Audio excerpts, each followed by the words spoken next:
السلام علیکم۔ چلیے ہم آج آپ کو دکھاتے ہیں کیا بیوی کی فرمائش پر شوہر کے سینے کے بال اتارنے اسلام میں جائز ہیں یا نہیں، آئیے دیکھتے ہیں۔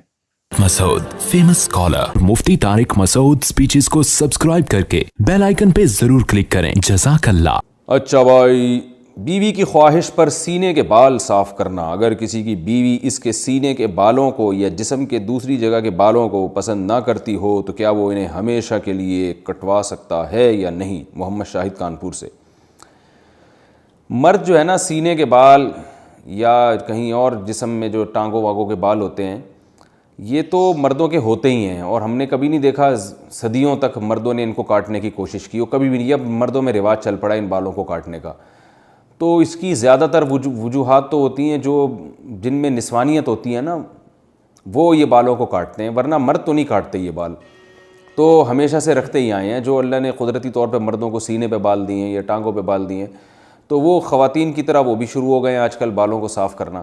تو پتہ نہیں کیا مقصد ہے ان کا۔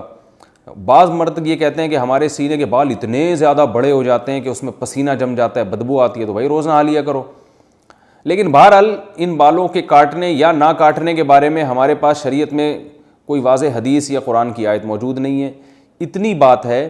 کہ تغییر خلق اللہ، اللہ کی تخلیق کو بگاڑنا یہ حرام ہے۔ تو کوئی مرد اگر نسوانیت کے لیے، عورت بننے کے لیے، کہ میں لیڈیز تھوڑا ذرا سا ایسا چمکتا ہوا نظر آؤں، تو اس طرح عورت بننے کے لیے وہ یہ کام کرتا ہے، یعنی عورت تو نہیں بن سکتا، یعنی عورتوں کی تو نیت یہ ہوتی ہے نا کہ جو ہے وہ خوبصورت بننا، تو مرد اگر یہ کام خوبصورتی کے لیے کر رہا ہے کہ میں دیکھنے میں عورت جیسا نظر آؤں، خوبصورتی سے مراد نسوانیت والی خوبصورتی، تو پھر تو یہ بالکل حرام ہے۔ لیکن اگر اس کی کوئی اور مسلط ہے، جیسے باڈی بلڈر وہ اس لیے کرتے ہیں، ان کو مقابلے میں اپنے کٹس وٹس دکھانے ہوتے ہیں، ہمیں تو یہ کام بھی بڑا بیہودہ سا لگتا ہے، لیکن خیر، تو کوئی اور نیت ہے یا پسینہ جم رہا ہے اس میں، اس نیت سے بال کاٹتے ہیں، تو ان کی بیگم کی خواہش ہے کہ بال کاٹو، تو شاید ان کو بدبو آتی ہے ان بالوں سے، تو اگر کوئی معقول وجہ ہے تو کاٹنے میں کوئی حرج نہیں ہے۔ لیکن میرا خیال ہے کہ یہ کام اتنا مزیدار ہے نہیں، پسندیدہ کام ہے نہیں، کیونکہ اس کا رواج جب مردوں میں آئے گا تو اور نسوانیت پھیلے گی اس سے۔ جائز ہے ان تمام تفصیلات کی روشنی میں، لیکن بہتر نہیں ہے۔ جو چیز جس طرح صدیوں سے چلی آ رہی ہے اس کو چلنے دیں۔ ہاں، اگر سینے کے بال بہت بڑے ہوئے ہیں اور بیوی کو اس سے تکلیف ہوتی ہے تو پھر ایک الگ بات ہے، اس کو کاٹ سکتے ہیں۔ بیوی کو طلاق، اور دوسری بات یہ بھی ہے کہ ہمیشہ کے لیے، تو بھائی ہمیشہ کے لیے تو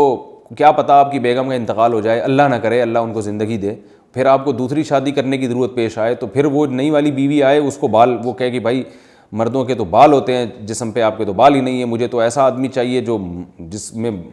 بال والا بندہ چاہیے، اور آپ فارغ البال ہو گئے،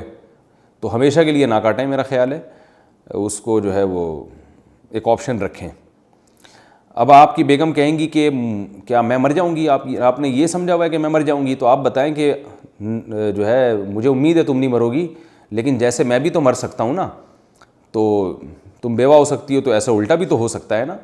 تو آپ ان سے کہیں کہ 50% میرے مرنے کے امکان ہے، 50% تمہارے مرنے کے، بلکہ اور احتیاط میں یوں کہیں کہ بیگم 75% میرے مرنے کے امکان ہے، کیونکہ میں نے زیادہ تر عورتیں بیوہ ہوتے دیکھی ہیں، مردوں کی بیویاں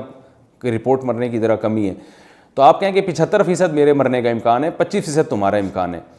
بلکہ یوں اور احتیاط کر لیں کہ 75% میرے مرنے کا امکان ہے، 24% تمہارے مرنے کا امکان ہے، اور 1% ہم دونوں کے اکٹھے مرنے کا امکان ہے، کہ 1% اس بات کا امکان ہے کہ اکٹھے ہی مر جائیں۔ تو اب وہ اس 24% کی وجہ سے میں احتیاط کر رہا ہوں کہ بھائی ہمیشہ کے لیے نہ نکالوں۔ Thanks for watching. Don't forget to like, comment, share and subscribe to Mufti Tariq Masood Speeches channel.